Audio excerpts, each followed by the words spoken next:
I want to know But what Leslie thought about the Book of Job, because you always write some really great like answers to questions and things in the Slack, and they're really quite in depth as well. So Oh, well, thank you. Actually, it's funny. After I write it, I think about it, and then I think about how unwise and ignorant I feel. But I'm still happy to share those thoughts that I have. But it's true. The more I learn, the more I realize I don't know, and the more humble I become. Like for me personally, reading the book of Job, it was an emotional read for me, which I wasn't expecting, because growing up, I would say, very loosely Christian. So, I'd ask my folks, what are we? Because my mother, I guess, was raised Catholic Christian. My dad was raised Christian, but we weren't really church going or anything. And so they would always say, well, what do you think? So it always left it kind of open. So this has been, I would say, enlightening and good for me to be able to read it. And I went into Job without reading any summary. I just thought, I'm going to go in and I'm going to take it as I read it. And I thought it was a very emotional read. And I thought it was really eye-opening to see how God's wrath turned on his friends. And I was like, gosh, you think back to the times where the thought comes to mind, you see someone suffering and you're like, well, maybe you shouldn't have done that. But how are we to know? And I just thought it was very insightful. It was an incredible read. Yeah. Last night I was, for whatever reason, I got on YouTube where it's filming all the homeless. There's been some homeless issues. I moved to San Diego, but in Los Angeles it's really bad. And I went through Los Angeles the other day, and I was like, oh my God, like, what do we do about this? And so I was watching all these YouTube videos, and one of them was like they just film people and their experiences, and it was like super relevant to this conversation because you always blame it on the people, but then you hear some of their stories and it's like, oh my God, it's this bad. So yeah, it's relevant. It's interesting. does it depend on what God defines as sin and what we define as sin? Like, is that where divine justice comes, is because we've sinned? I within the Book of Job, I think about the children. What did the children do to deserve the penalty that happened to them? Because we talk about Job and it's happening to Job, but actually he had children and they lost their lives. So, well, and the question is then, is death a punishment? Because as soon as you're dead, you're out. There's no suffering. The punishment is to those who remain. Well, I would say it's kind of, my philosophy is on this is a little bit weird, but it's I do view it, I view it more as like we're here by choice and there is an afterlife, but it's not in the same of like your body when you're kind of like a ghost. It doesn't work like that. It's like you have the branch of a tree that has this broader perspective, and our bodies are kind of like the leaves. And when our body dies, then we go back into the branch where we have this multidimensional perspective. And so it's not really as bad as people think when you die. But this is all based on my experience with this thing called ayahuasca, which is this thing where you can die before you die. Basically, how that it. And so it's a little bit bizarre. Might not be, for me it's true, but it might sound a little bit weird. No, I would love to hear more about what's it? How do you pronounce it? Ayahuasca. ayahuasca. I'm not promoting it at all. I'm not promoting it, but I'm not promoting any, but it's hard to, because I start talking about all this stuff and it's like, well, how do you have such an informed perspective on it? And then it's like, well, I kind of have to say, but when my brother died, I was curious about what happened, just so happened to die. And I heard about this thing from a friend. It was like a health friend. It wasn't like just a crazy person on the street. But it's just a tea. It's like that thing that you boil. And it's advertised in the Amazon as the vine of the dead, which just means that, the way that they see it is you can die before you die. That's how they say it. Yeah, it's like And everybody has different. Yeah, go ahead. well, I was going to say it's kind of like a near-death experience, but the ayahuasca, because it's a plant and it's a plant medicine, and they mix it and they have ceremonies and etc. So it depends on where you go. Because my uni is actually an ayahuasca retreat in Ecuador, so there's a whole ceremony around it because it's what the ancient tribal people have been doing for millennia. And it also isn't just a fact of being able to get you in touch with your, the kind of fifth dimensional spirits entities and what they call the machine elves, but it's also a gut biome. So it actually cleans out the gut of any kind of toxic waste that's in there as well, and it flushes out the whole system. But it's also supposed to be, if you've had a proper ceremony, because this stuff apparently it tastes disgusting. I've not had it myself, and you do end up throwing up, and then you feel like you're dying, which is like a near-death experience. It's like also like a born-again Christian when they go through that whole transformation of being born again. That's the whole thing. It's letting go of what you know as life of the moment and just letting that completely dissipate and just trusting in something other than yourself. And then you are allowed to experience whatever it is that the ayahuasca, the spirit molecule, the goddess, ayahuasca goddess wants you to see. And then this is supposed to, I mean, there are stories of people with complex post-traumatic stress disorder, post-traumatic stress disorder with severe recurring depression, that they're cured of these mental ailments after an ayahuasca trip. And a lot of people do go after they've suffered big loss from someone that they were really close to. I had a conversation with a lady called Nikki, who has her own channel, and she has experienced an ayahuasca ceremony herself because she's been and done that. But I don't think it's a bad thing. I believe in plant medicines, and there's a reason that the tribal people do this. And they've done it for such a long time. They know what they're doing. So there has to be something in it. And especially where more Western people are going, and then the science behind it, the peer-reviewed studies do suggest that this is the actual case. I'm actually reading a book at the moment which is called The Divine Spark, and it's literally a book full of different references from different people who have experienced different things while they're on ayahuasca. It's really interesting. It's by Graham Hancock. Yeah, it's I don't want to digress, and sorry for bringing that up, but it's not something that I recommend at all. It's like something that if you're called to do it, then do it, but it's not something to take lightly, and it's heavy.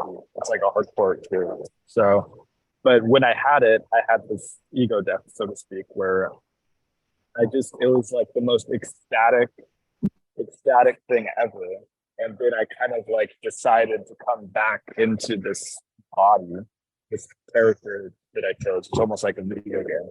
And so I don't view it. It was a weird thing because I wasn't so scared of death anymore after that. Of course, maybe I'll experience something totally different. Is this the plan or whatever? I don't know. But for me, it's a pretty transformative experience. And it was like, in a sense, we are here for fun and for happiness, but it's not, like Craig was saying, where people go to parties and they just do stuff. It's not that kind of happiness. It's like true happiness is really an aggregation. It's the sum of your life. Exactly. And the instantaneous feeling of being happy is not happiness. Totally. And so it's almost like I said, it's like you can't know pleasure without pain and that kind of stuff. It's like it's the whole, it's like a movie has the whole storyline and then to the climax. And so it's kind of like that. Yeah. So in a sense, it is for happiness, but it's not the fleeting kind of short-term drug-induced happiness. It's more of a longer-term one. Did it change your perspective on life? Like, was it really profound? For me, it was. I mean, it was huge. This was back in 2016. Yeah, 2016, and I had been working super hard as an app developer and wasn't making any money, and I was working so hard, like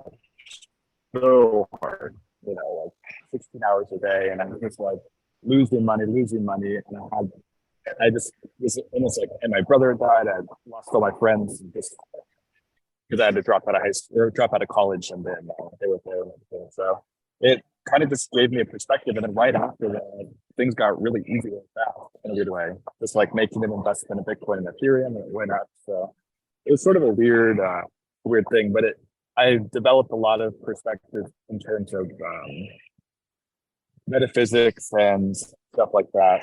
So yeah, it definitely changed my experience. But I don't recommend it because it also just like adds a lot of weird kind of complexities to life you have to think about. I don't know. It's interesting. But yeah, I found benefit in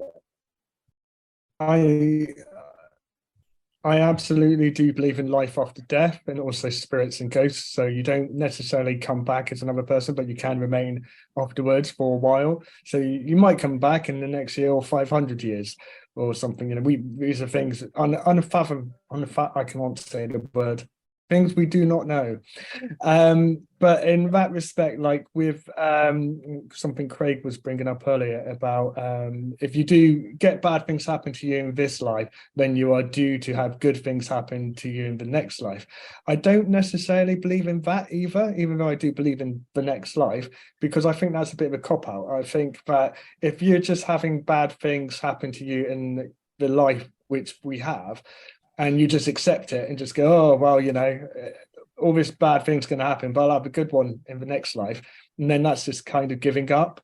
And I don't think we as humans should, if we all lived that way, had that perspective, oh, bad things happen, just give up, then we'd never try to make things better. And we would just all accept it as, this is just what God, you know, there's like, accepting things which God has planned, but there's also doing things because, you know, you're trying to make your life better and those around you.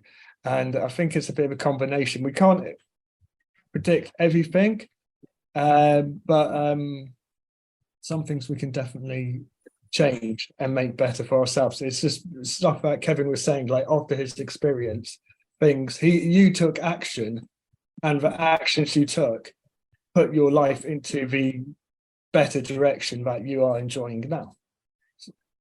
Right, and it didn't last, you know, at all, but it stuck with me. Like, yeah, and I'm obviously in there, but it's not. Again, it's not like a college degree where you get it. It's more like a state of being where you're, you know, on the right path and you have a feeling of happiness, but genuine happiness. And it's not something that's like long lasting. It's like either you're on the path or you're not. If I like you. And yeah, it's like seeking happiness is actually effort. You know, you must work to seek happiness, and in that journey there'll be moments where you are happy, but there'll also be moments where you know, you want to give up. But the journey with totality is happiness. It's not until right at the end where you can look back on what you've achieved and look out, what's worth it? Are you happy about the outcome? That is happiness. It's not just some instant thing that you're always trying to find a new way to be happy. Because if that's your whole life, you're not going to have a good time. Because you'll always, you know, the thing that made you happy yesterday is not going to make you happy the next day. right, it's like the joys in the journey. I think is part of it. Yeah. I have a story about happiness too. So for me, and the way I think of that word and I define it is a little different than Craig. I think people use it wrong too. So when I was down, I was probably the bad marriage and my divorce. But so I was kind of depressed, but it was a good day. It was a Sunday. It was sunny out, and I was reading the Declaration of Independence, and I thought it was funny that Thomas Jefferson put in there, life, liberty, and the pursuit of happiness, and he changed it. And me being depressed, I was like, okay, well, maybe I just need to be happy and pursue happiness, and that's like the purpose in life. But the root of the word happy is is actually short term. So it just so happened that I went to church that day. I realized that morning I went to church an hour later, and the first thing the pastor said was, what you should not pursue is happiness, because happiness is happenstance. The hap in the word can be anything in your journey can happen to make you feel a certain way. So I think when we like compulsively consume for that instant gratification, that's happiness. And even like Craig is talking about capricious, like to me, happiness is capricious. And what you should pursue would be like joy or self-actualization, or what the ancient Greeks would call like eudaimonia. I think we should not use the word different too, and then people will look for more fulfillment, which requires more work. Sure. It's definitely it's like a word, because some people may say that when they use the word happy, but what you said, like joy or fulfillment, self-actualization, those are more my preference. I was just gonna change it back and give my thoughts about a bunch of other things that everyone has already said. Or a bunch of thoughts, see what you guys think too. Like, so I was watching one analysis of the book of Job that compared Job to the prodigal sons, and it said Job's actions, they seemed righteous, but he was like the older son. And his actions were right, but his heart wasn't in the right place.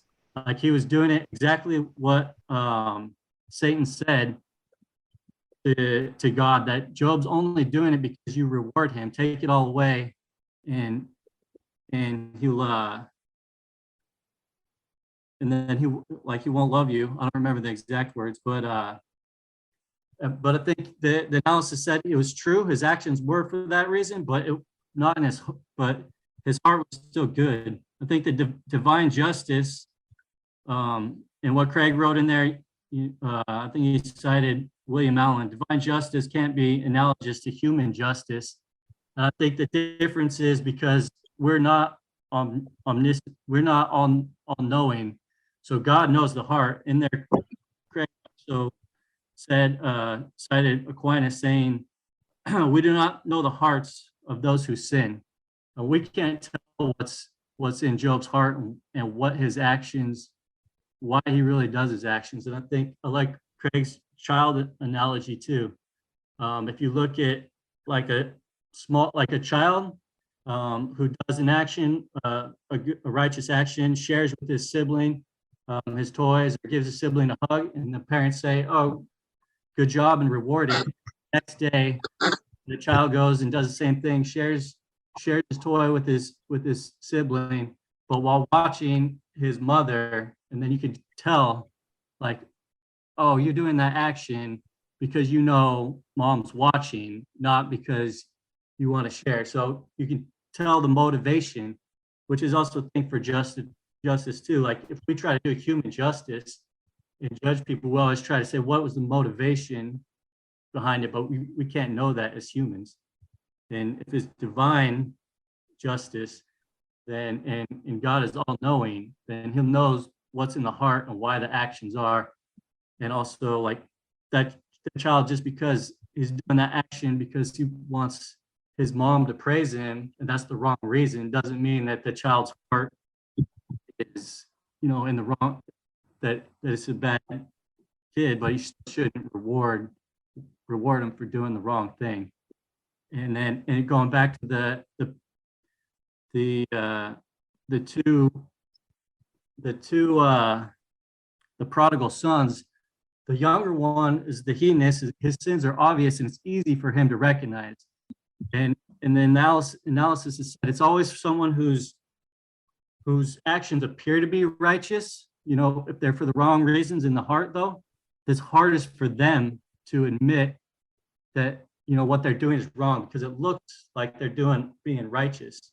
And then I think that's where the pride comes in as well, because it's too much pride to admit. And that's why the fall and the lows are always so hard, when you seemingly do everything right, but you can't, but it's your pride that gets in the way of you seeing, you know, what changes you really do need to make. And then that's what sucks, is you got to go so low before you make that change. And I think that Job had to do that too, because it's also like that Craig used the child example too, then telling the parent or telling God, I did the right thing, I should be praised, when the parent knows it's the wrong reason. And then at the end, he finally admits that he didn't and repented. And then that's when he finally admitted he was wrong and he went through the change, that's when everything got better again. Yeah, that's really good. It's like, you know, if you're doing it for recognition from outside, you know, to be seen as being good, rather than just from knowing inside that what you're doing is the right thing, doing good is the right, even if it might seem to others like a stupid thing. Then, you know, that's the important thing, is to do what you know is right, not the thing that you think others will see as right. And this is a huge problem that we have in society today, is that everyone is seeking to appear righteous in the eyes of others, rather than seeking to do the thing that they know is right. It's the fake virtue signaling. And if they don't at some point acknowledge to themselves what they're doing, then that fake virtue signaling is going to leave them empty. It might give them that instant gratification right now, but it's not going to lead to a fulfilling life. And eventually they're going to have to admit until they change their ways. But also with the friends, it's also goes to us being not all knowing. Like Kevin and Leslie were saying, when the video you watched last night or whatever, and you see the people on the streets, but you don't know their story. I think it's both is true. Like maybe they did something wrong to end up there, but we don't know to judge them. We don't know their story because we're not all knowing. For sure. Like I mean, yeah, because it's I think part of it, it's important to say, is especially when you're talking about the end of Job, where he had admitted that he was somewhat responsible.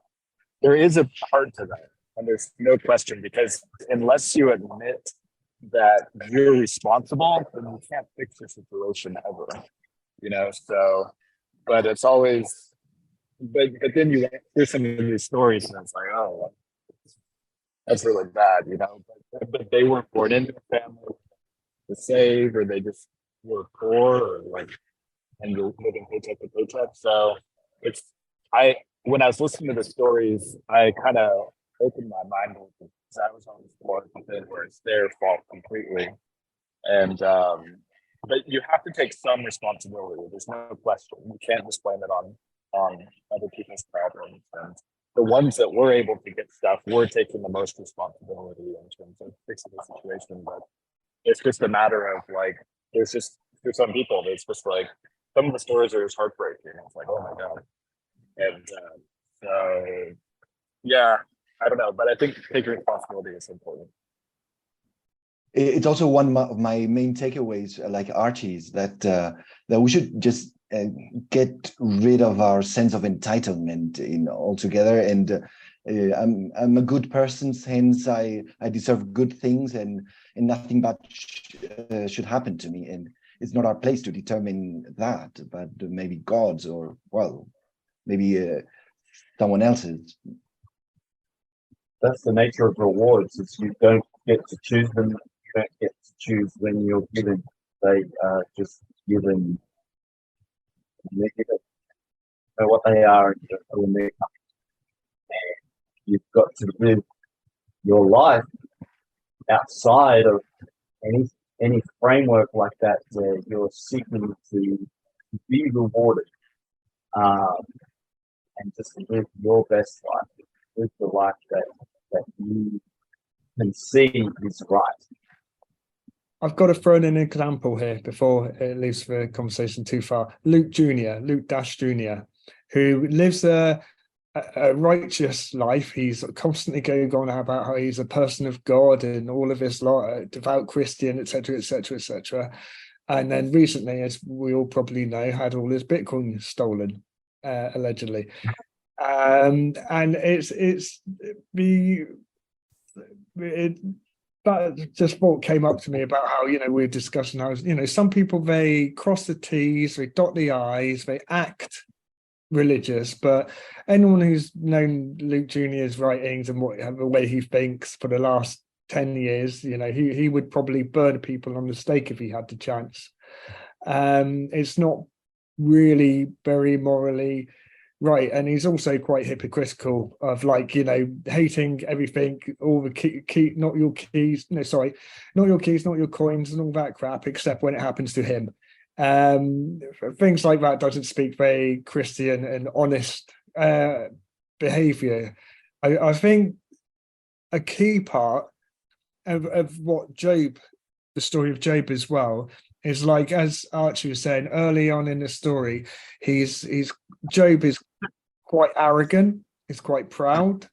There's a part I was just looking at where he's trying to argue, speak to God, and he's trying to say, I'm as good as you, but I won't be able to speak so well because you put all these ailments on me. And it's at the end, my version of the end, the last words of Job is that he acknowledges that he's not as good as God, but he despises himself now that he repents, because he's finally realizes that there's so many things he doesn't understand, is far beyond his knowledge, and that he can't hope to understand God's understanding and such. And I think the various parts where God has been trying to say to him is that, because he talks about the Leviathan at one point as well, it's saying there are things far greater than you that you do not understand, and you're far too proud, Job, and you've got a far too big an ego,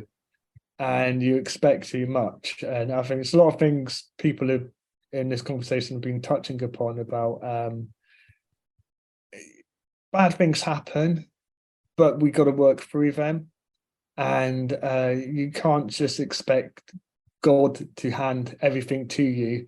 You can have divine spark moments, like Kevin was bringing up, but you can't just have divine spark moments and sit on your ass and go, now God's going to give everything to me. You've still got to, it still comes down to the human to take action from those divine moments.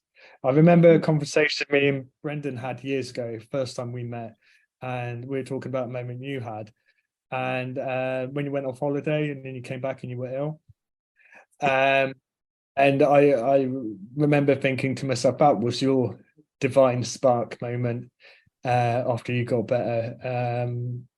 And I think quite a few people have them, but a lot of people don't act on them. I think a lot of people in our immediate space have had interesting moments like that and have acted upon them. It's quite interesting because I think it's a recognition of the divine, but also the ability to act on the human capability. And then in that is a mixture of fate and action and reward.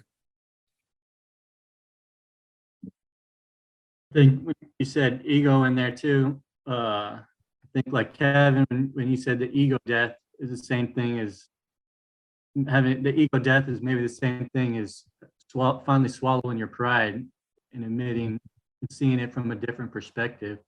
And then that's what Job went through. And the same thing, Joel, you said, and Diddy said earlier, when, he was finally submitted to God, like, yeah, I don't know anything. Yeah, I mean, it's like giving up the perspective. It's not so much about pride. It's like playing a video game where you're in a certain view, and then you press the button and you go back to a broader view. It's kind of like that's how I would experience what I experienced. It's just like I just totally had a different perspective, and I realized that there's so much more. Like that I cannot even perceive from a physical perspective. And so it's like looking at a map from the top versus doing the street view. You know what I mean? Like so much more. But it's not to discount the ego. The ego is extremely important because you couldn't have that experience with your sort of character. So it's but in order to kind of do that, it's almost like through life you build up this you know, experiences and these different desires, and if you are moving towards those desires, you feel good. But if you aren't, then you don't feel so satisfied. And but once you detach from that completely, then you've lost that that struggle to chase after your desire. You just kind of are everything. It's a crazy thing. So it's that was just my experience. But yeah, sorry to interrupt so much. It seems like a mix of humility, hope, and perseverance is what we should all aim for. You know, in the end, Job eventually found the humility to say, I'm nothing. There's no way I can possibly understand you. You're almighty, and I will just put my air. I will understand, you know, now that I can see what I don't see. And, you know, to have that hope and that optimism that we can persevere, and perseverance, like the tree sprouting, you know, it'll never be what it was, but it will regrow. It will be different. And, you know, it's interesting. We see homelessness on occasion, and, you know, my children will say, you know, what happened here? And it's like, well, we don't know what happened. You know, they weren't loved. They had a life that we can't understand. We can't know what they're going through. We just have to hope for them. You know, like the friends were to pray for him. All they should have done is say, you know, we care for you, and we hope you will be okay, and we hope for the best, you know, and just be there for him rather than say, you know, what did you do wrong, you know? So I think that was a very valuable lesson, because we all judge on occasion. You know, someone got what they deserve, but how do we know that they got what they deserved? Yeah. I like keep wondering about it, going back to the heart. Okay, so Job thinks he's got a great heart because he's got these children and he's got all these animals and he takes care of them and he looks after them. But actually, he then maybe goes and slaughters a lamb. So is that part and parcel? Because God won't take a life, he'll maybe get Satan to do the worst that Satan can do, but God himself will not take, you know, does not want his body harmed in any way. So I'm thinking from that perspective of the lamb, you know, this is my master, this is the person who's looking after me, this is the person who's feeding me, this is the person who's nurturing me, this is the person who then, okay, I've trusted you with everything in all my life, and now you're just taking it away from me. And is it kind of a flip of that kind of story where, you know, Job has now become that little lamb because God is trying to show him something in that respect? I'm only seeing it from this point of view because I am a vegetarian. So that's all, like, for me, that's how I'm kind of rationalizing it a little bit as well. It's like, okay, so yeah, he looked after all of this and he nurtured, but then he took away the life that was there in front of him. And was it his place to do that in the first place? And was part of the lesson and the test about that in itself of taking something's life? Or perhaps the killing of the lamb was not adequate for the sins of his children. How does that transfer over? The children have perhaps sinned. Okay, so I'll go kill the lamb and that'll make it all better. Why don't you go talk to your children and help them do better? I don't know. I thought about it too, and also think about it as, as a mediator too, and having appreciation for animals, like true, like virtuous people, in their practices and their rituals, say grace before they eat and have appreciation. And I think it's the same as the tree analogy. What's the difference between the cutting down the tree and killing the man? But also that, in him sacrificing that the animal wasn't really righteous. And like one of the analysis, I thought it was funny, the words they use, because they use token. It's just a mere token that's slaughtered just because someone says, oh, one of my children is sinful, therefore I have to sacrifice this animal for it. He isn't, once again, is just showing that he doesn't understand, and he doesn't understand the purpose, and he's just merely doing what he thinks is right. But I don't separate, and then just for the animals too. You shouldn't just sacrifice an animal without like a just cause. Agreed. That's what I always go back to Genesis, you see, because in Genesis it says, like God says, I put the herb and the fruits kind of on the planet for man as meat. And that's where I see that. But whenever he asks for like the sacrifice of the lamb, I'm not sure he then goes and says feast on the lamb. I mean, he said like the fish, dominion over the sea and dominion over the fish of the sea and everything, but does he necessarily say go and eat the fish of the sea? He specifically says in Genesis that herbs are to be used as meat. So that's another thing. Like, I've got no problem with people eating meat. It's up to you, you know. But it's just going to Genesis and reading from that. That's how I kind of interpret it. Go on, Kevin. No, I've thought about that a lot because I saw that Genesis 1:29 is the quote. He said the fruit of the herb, and I saw that when I was traveling in Africa. And I've been trying to eat healthier, and I saw it. I'm like, is that really in the Bible? And recently, I was rereading and the whole thing of Cain and Abel was I'm pretty sure it's Cain was growing fruits and vegetables, and then Abel was raising livestock.